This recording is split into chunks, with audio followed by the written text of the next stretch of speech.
تعال شبعك حب شبعك دلال، تعال يا ابن الحلال بس لك منطي مجال، تعال تعال تعال اريد اقول اني قافل عليك. اقوى ام في مصر. ورجعنا لكم تاني من الباك ستيج مع اجمل 3 امهات معانا النهارده، ماما رشروش وماما عفاف وماما هاله. عملتوا فيديوهات حلوه؟ يعني راضي عن الفيديو بتاعك بنسبه كام في المية ماما رشا؟ كام 20؟ 20؟ ايوه انت متواضعه قوي. وماما عفاف؟ تقريبا النص 50%. 50%. ماما هاله؟ 99.9.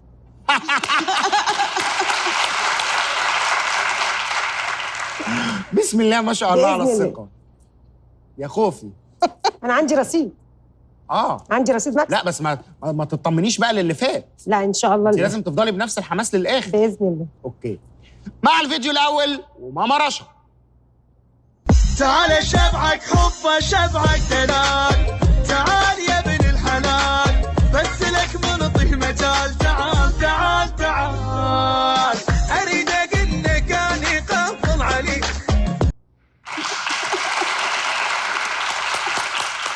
ايه الحلاوه دي؟ يلا نشوف الفيديو بتاع ماما عفاف. تعال شبعك حب شبعك دلال، تعال يا ابن الحلال بس لك منطي مجال، تعال تعال تعال اريد اقول اني قافل عليك.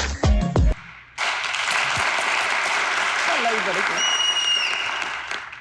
الزغلوله الكبيره ماما هاله 99.9 مع فيديو ماما هاله. تعال شبعك حب شبعك دلال، تعال يا ابن الحلال بس لك منطي مجال، تعال تعال تعال اريد اقول اني قافل عليك واريد. كنتيش حابه الاغنيه وانت بتعمليها صح؟ انا ما اعرفهاش اصلا. بس والله دي ترند ومشهوره. طيب يا اولاد، اللي عايز ماما رشا هيدوس 1، اللي عايز ماما عفاف هيدوس 2، اللي عايز ماما هاله هيدوس 3.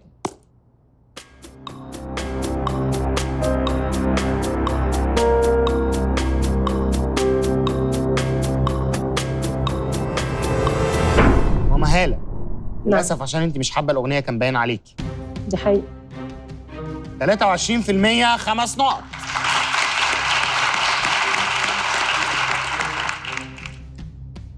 ماما عفاف عملت اللي عليها وكانت مبتسمة فلمت شوية نقط حلوة.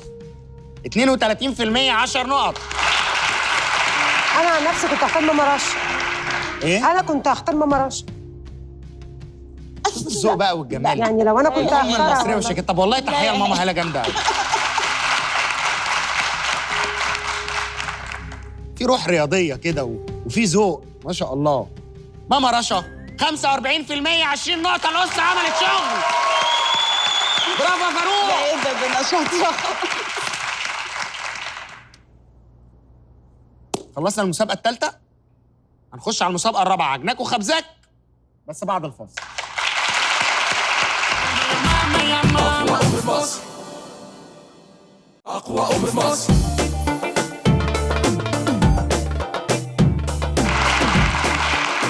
ورجعنا لكم تاني بعد الفاصل مع المسابقة الرابعة من أقوى أم في مصر وعجناك وخبزاك. ليه قلنا عليها عجناك وخبزاك؟ عشان في المسابقة دي هنعرف أنت عارفة ابنك أو بنتك كويس ولا لأ، من خلال 3 أسئلة لكل أم، كل سؤال عليه 5 نقط، مطلوب منكم تجاوبوا في 10 ثواني بس. سألنا أولادكم شوية أسئلة، جاوبوا إجابات محددة، مطلوب منكم تجاوبوا نفس الإجابات بالظبط، أو لو أنتوا مكانهم هتفكروا زيهم ولا لأ. مع المسابقة الرابعة وعجناك وخبزاك. يلا. اقوى ام في مصر. السؤال الأول لماما رشا، البشوشة القمر كيوت. ربنا يخليك. لو ابن خطيبته جابت له هدية والهدية دي ما عجبتوش، هيعمل إيه؟ هيشكرها ويعمل نفسه مبسوط؟ هيلفت نظرها بالذوق لأنواع الهدايا اللي بيحبها؟ هيقول لها إنه مش بيحب الهدايا؟ هيقول لها تكرمش له فلوس أحسن من الهدية؟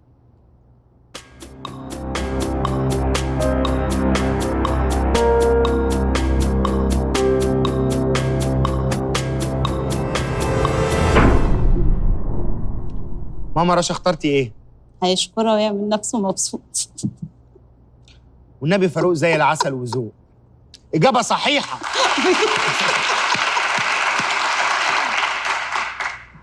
سؤال لماما عفاف، لو ابنك وقع عصير على الكرسي وهو معزوم عند ناس هيعمل ايه؟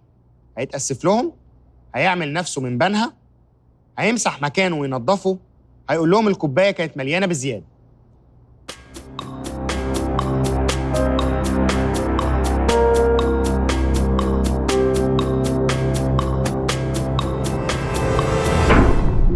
ممكن يعمل حاجتين، هو يتأسف وبرضك هيحاول يمسح مكانه وينضفه. كان لازم تختاري حاجه منهم يا ماما عفاف. يعني انت اخترتي ايه؟ هيتأسف لهم وبرضك هيحاول اللي هي رقم 3 يمسح مكانه وينضفه. طب تعالي نشوف كده هو قال ايه. امسح مكاني يا ماما. هتمسح مكانك وتنضفه؟ ما كنت تأسف لهم وخلاص عشان حكايه. انا بقول لك هو هيعمل يعني الحاجتين. حبكه النظافه قوي. معرفش. شكرا يا مصطفى. معلش يا ماما عفاف. ماما هاله. ايوه الحمد لله ابتسمت، الحمد لله. الحمد لله. انا اخسرهم ولا ابتسم؟ اخسرهم وانت تبتسمي؟ الله، ما احلى النجاح مع فشل الاخرين. الله. ماما هاله، نعم. لو بنتك بتحب مرحله معينه في دراستها وعايزه تعيدها هتكون انهي مرحله؟ ابتدائي، اعدادي، ثانوي، جامعه؟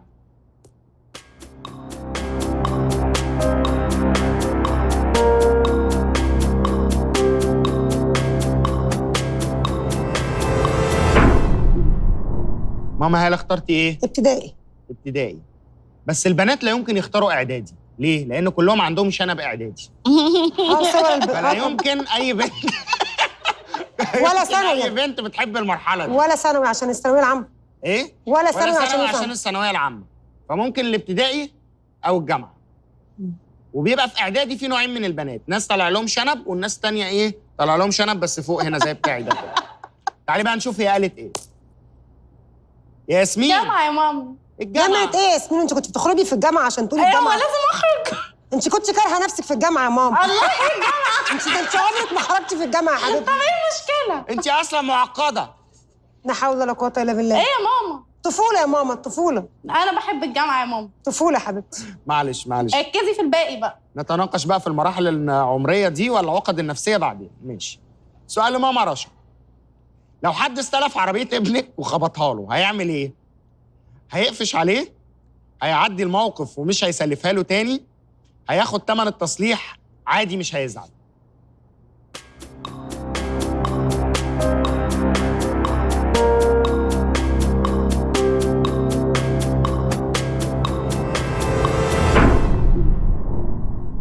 ماما رشا اخترتي ايه؟ هيقفش عليه. انا لو انا هقفش عليه بصراحه. اكيد هو هياخد ثمن التصليح. بس ما رضيتش اقول كده عشان الاحراج يعني. طب تعالي نشوف هو قال ايه. اكيد مش هسلفها له تاني يا ماما. لا بس يعني مش إزاي هتقفش يعني؟ عليه. هقفش عليه ومش هسلفها له تاني. اوكي. طب ترضى تسلفني السشوار بتاعك عينيا. اللي بيعمل الفوليوم الجميل ده؟ حبيب قلبي. ميرسي يا فاروق. ماما عفاف، لو صاحب ابنك راكب معاه العربيه وعمال يرمي فيها زباله هيعمل ايه؟ هيطلب منه بالذوق ما يرميش حاجه؟ مش هيفرق معاه؟ هيخليه يدفع ثمن غسيل العربيه؟ هينزله على جنب؟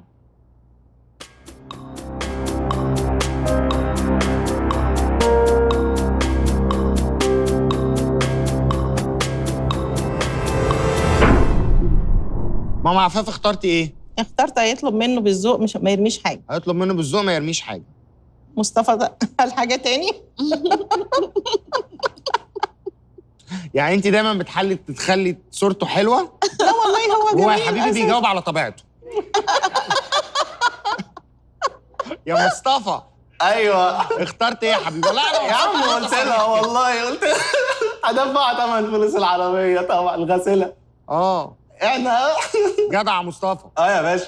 ايوه اللي يبوظ حاجه يصلحها. ايوه حبيبي. حبيبي. معلش يا ماما عفاف، انا ربيتك على كده؟ بس عليك. سؤال لماما هاله، بسم الله الرحمن الرحيم. لو بنتك عامله عزومه كبيره لاهل جوزها واكتشف قبل ما يوصلوا ان الاكل اتحرق هتقعد تعيط هت... هتقدمه عادي، هتطلب دليفري، هتهرب من البيت.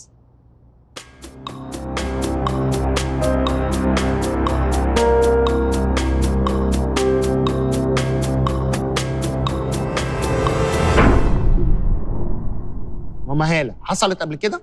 لا كنتوا عازمين حد والاكل باظ؟ لا الحمد لله احنا تمام قوي في الاكل.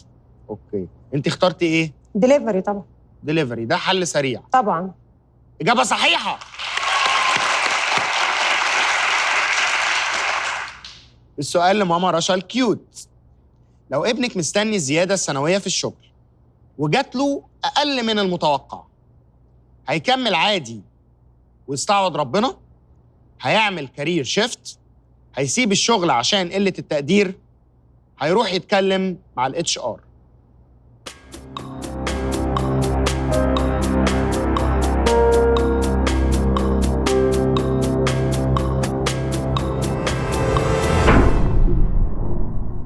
ماما رشا اخترتي ايه؟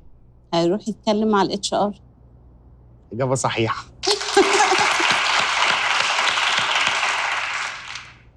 السؤال لماما عفاف. لو ابنك كان بيتغدى في مطعم وطلب الشيك واتأخر، هيعمل ايه؟ هيقوم يمشي ومش هيحاسب؟ هيسيب لهم فلوس على الترابيزة ويمشي؟ هيقوم يكتب الشيك لنفسه؟ هيعمل مشكلة.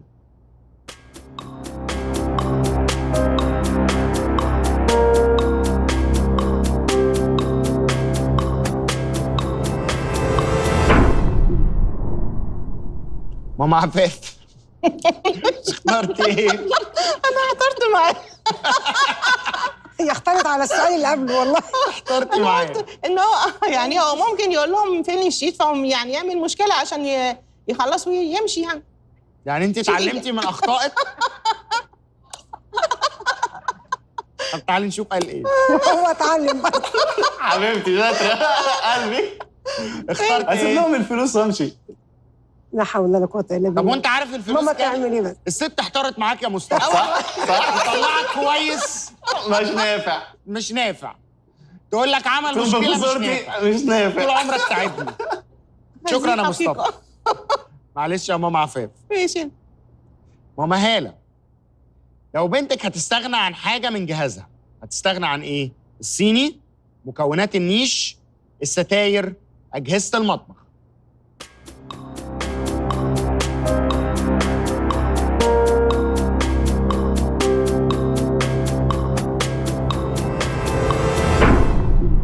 ماما هالة جاوبتي ايه؟ الصيني. تعالي نشوف ياسمين قالت ايه. ياسمين اخترتي ايه؟ مكونات النيش يا ماما. ما هو الصيني من مكونات النيش. لا يا حبيبتي مكونات النيش هتستعمليها، لكن الصيني مركون فنستغنى عنه. ايه المشكله يعني؟ يا مصيبتي.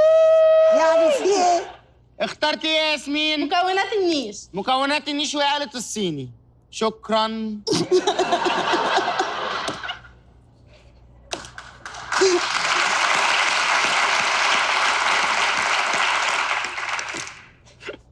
نتيجة المسابقة هتطلعوني من هدومي. ماما رشا 10 نقط، ماما عفاف 0. ماما هالة 5 نقط. خلصنا المسابقة الرابعة عجناك وخبزاك. دلوقتي مع المسابقة الخامسة اسمها عمرك ما نصفتني. كل اللي فات كوم والمسابقة دي كوم. المسابقة بقى اللي بتفرهد فيها فرهضة ما يعلم بها إلا ربنا. غير الصيني. هنسألكم شوية أسئلة، هتجاوبوا إجابات محددة. مطلوب من ولادكم يجاوبوا نفس الإجابات بالظبط، بس هي خطر شوية لأن كل اللي فات عليه 100 نقطة، اللي جاي عليه 50 نقطة. يعني ممكن تبقي خسرانة وبنتك أو ابنك يكسبك، وممكن العكس. مع المسابقة الخامسة عمرك ما نصفتني، وإلى الباك ستيج. أقوى أم في مصر. ورجعنا لكم تاني من الباك ستيج مع الولاد اللي زي القمر اللي معانا النهارده، فاروق ومصطفى وياسمين. فاروق، انت قلت لي في الفصل ايه؟ قلت لي حاجه على القصه. اختي هي اللي عاملاها لي. ايوه، ما هي معموله في البيت، عامله زي البيتزا بتاعت البيت، تبقى نافشه كده. يبقى اعملها بره بقى بعد كده او اطلبها دليفري. بصوا بقى يا اولاد، هلا هلا على الجد والجد هلا هلا عليه. كل واحد فيكم ممكن يخسر مامته او يكسبها. اللي فات عليه 100 نقطه، المسابقه دي لوحدها عليها 50 نقطه، فنركز قوي ونحاول نجاوب نفس الاجابات اللي ماما جاوبتها. جاهزين ومستعدين؟ ان شاء الله. السؤال الاول لفاروق، ايه اللون المفضل لماما في الجزم؟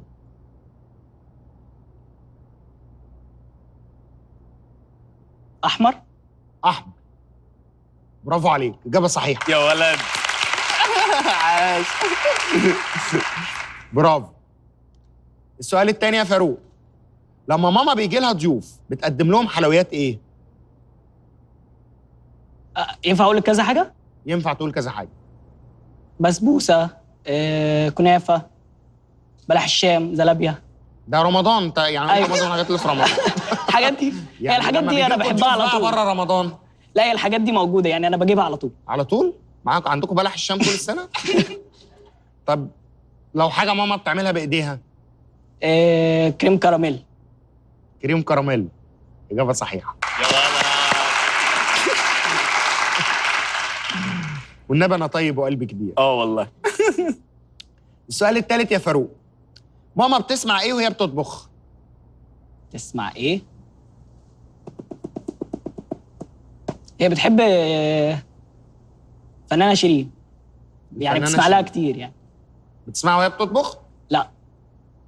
يعني في ناس بتحب تشغل اذاعه القران الكريم، في ناس بتحب تسمع راديو، في ناس يعني بتحب هو الصراحه تسمع ماما أغاني. بتطبخ، احنا اللي في ناس بنشغل. ما بتحبش تسمع خالص. لا وهي بتطبخ ما بتسمعش، يعني احنا اللي بنشغل. يعني مفيش. مفيش. اجابه صحيحه.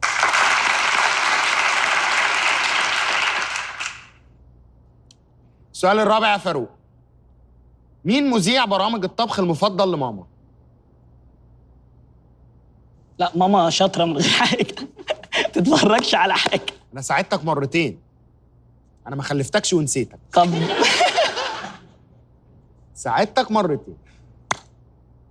الشيف شربيني مثلا. الشيف شربيني مثلا. اجابه صحيحه. ايه ده بجد؟ ايه يا ابني ده؟ ايه الحظ اصل ده؟ ماما ما بتقعدش قدام التلفزيون قبل ما تطبخ. قال لك مثلا وطلعت صح. والله. طيب ايه هي فاكهه ماما المفضله؟ استنى انا بنزل السوق اجيبها لها. شاطر.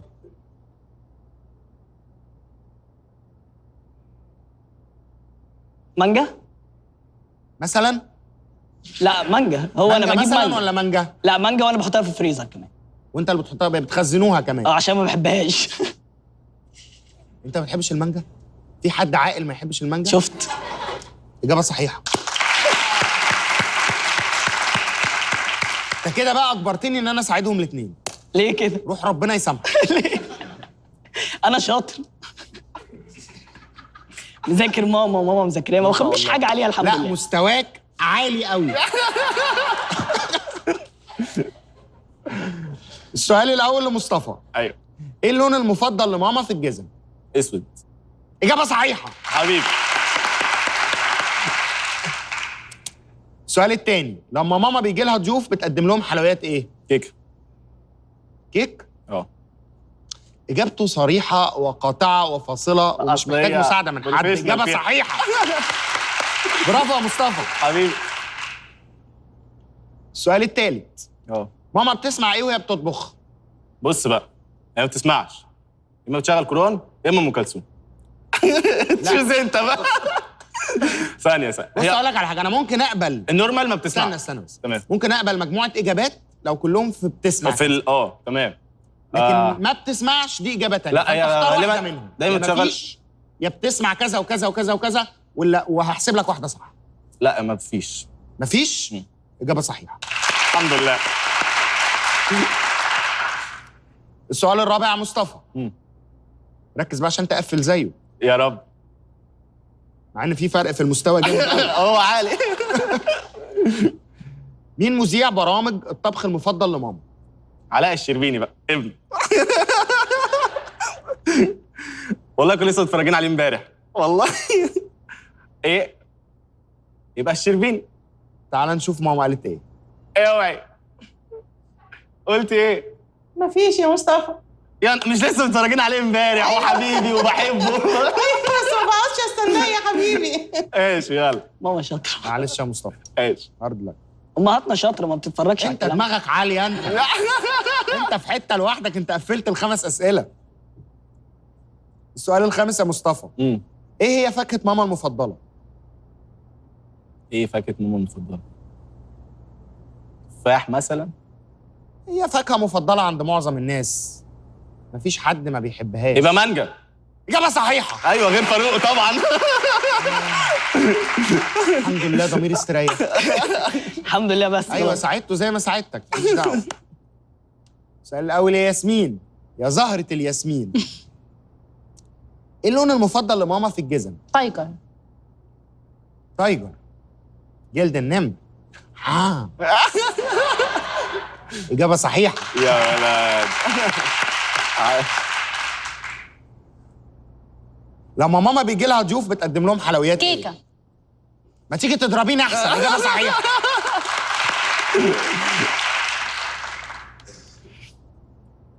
ماما بتسمع وهي بتطبخ؟ ساعات تسمع وساعات ما تسمعش، يعني مش حاجه معينه. ما هو هقول لك زي ما قلت لمصطفى، يا ما فيش يا قولي لي بتسمع كذا وكذا وكذا وكذا، واي حاجه منهم صح هحسبها لك. ما هي لا اما ما بتسمعش لا اما تسمع القران، يعني حاجه من اختاري حاجه من الاثنين. ما بتسمعش.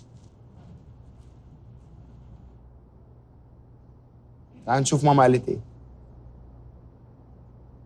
قرآن يا ياسمين. قرآن يا ماما، قرآن. طب ما انا قلت ده او ده. قرآن ايه هتكفري؟ شكرا يا ماما هالة. السؤال الرابع، مين مذيع برامج الطبخ المفضل لماما؟ مفيش. بخاف من الثقة قوي. مفيش. يعني دايما المتسابق اللي واثق في نفسه زيادة عن اللزوم بيخسر. لا مش بيخسر، بس بقلق منه. طب بصي يا ياسمين، انا ساعدتهم فحرام عليا ما ساعدتكيش. هي كاتبة اسم. يبقى الشربيني. إجابة صحيحة. بس ده السؤال ده مش صح. أنا كده ضميري استريح. إيه هي فاكهة ماما المفضلة؟ موز. موز؟ إجابة صحيحة. إجابة صحيحة.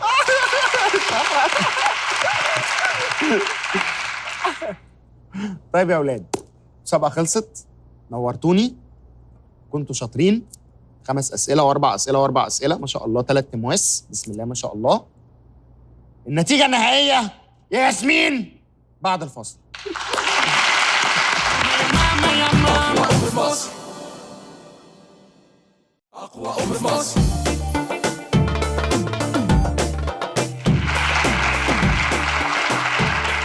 ورجعنا لكم تاني بعد الفاصل مع النتيجة النهائية من أقوى أم في مصر. كشرة ليه يا ماما هاني؟ معروف اصلا. إيه؟ خلاص عرفنا بقى. والله يا جماعة أنا ببقى عايزكم تكسبوا كلكم، وفعلا فعلا بتبقى أصعب لحظة ونفسي الناس كلها تكسب، بس هي في الآخر ده فورمات البرنامج، لازم حد واحد بس اللي يكسب. مش هطول عليكم، أتمنى إن أنتوا تكونوا اتبسطتوا ومحدش يروح متضايق. ماما عفاف اللي راضية بقضاء الله دايما 75 نقطة. شكرا. ماما هالة 100 نقطة.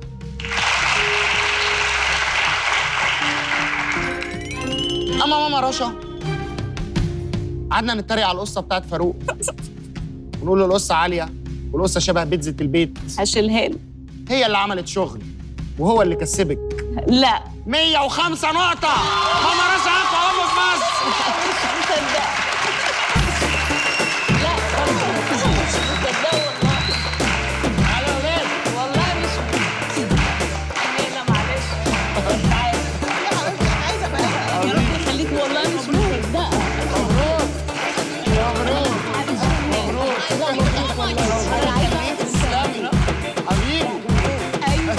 اللي عايز يجي يلا يلا تعالى. مبروك يا ماما رشا. مبروك. اتفضلي السيدي.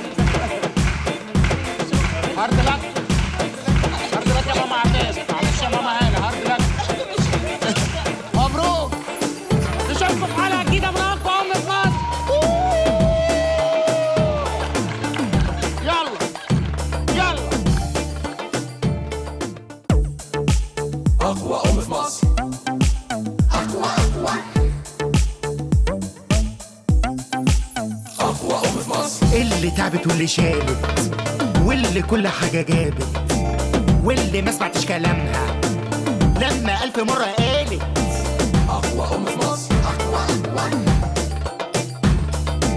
أقوى أم في مصر، أقوى اللي عرفت من شرابك اللي ضايع من سنين واللي لو تختار هدومك تبقى واسعة نمرتين مظبوط قوي اللي بتقرص زيادة بس كله لمين دليل واللي في الحر بتدخل تقفل التكييف عليه الفاتورة نار أقوى أم في مصر،